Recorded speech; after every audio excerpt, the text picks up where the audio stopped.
So, time, vibration, frequency, and the physical body and the state of mind, all these five are aspects, if you like, of time and how we take ourselves forward in the future and how we make things manifest.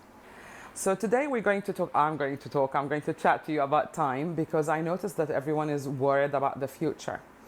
And when we speak of the future, we think the future is out there rather than here. So the first thing I want you to note is that any future you want to create in the future, you start by doing so in the present. We need to start in the now. You cannot design the future from the past or from the future. The future really starts building up now. We're talking about time, we're talking about the future, we're talking about how people are worried, how life and what the future would be like, and the future starts in the now. You cannot design the future from the past if you're living in the past. You cannot design from the future because you're not there. Any future you want to plan for yourself starts from today. My own understanding of time has started, or my own understanding of the nature of time, because I find it very, very elusive when we talk about time, really started many years ago. And I want to ask you, what time zone do you think you're living in? Are you so worried that you're living in the future?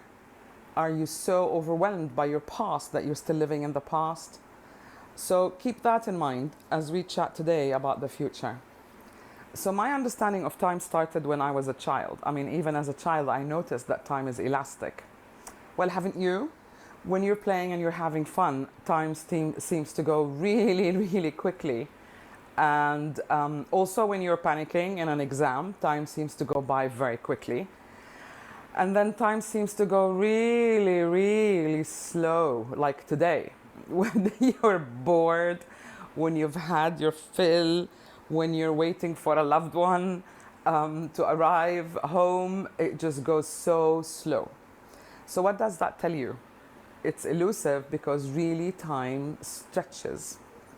Our perception of time stretches. Our perception of time can also be limited. When I started studying the piano, my understanding of time, kept developing. Because one time, my piano teacher walked in with a very strange present. And it was a metronome. And I hadn't seen one. I didn't know what a metronome was. And it was an odd-shaped pyramid that looked like a coffin box. And you opened it, and this piece of metal started going ting, ting, ting. And suddenly playing the piano wasn't really fun until I understood that you could really write the best piece of music. But if you don't put the time to it, if you don't put the rhythm to it, then how do you know what it sounds like? So what my teacher did is he started me off playing really slow so that I could remember the notes and remember the piece. And as I became more confident, we sped it up until we reached the right time.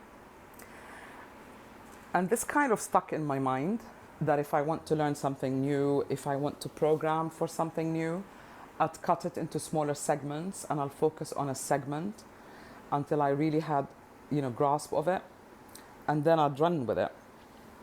So when you understand music, you also understand the significance of time and rhythm, and the two are not the same.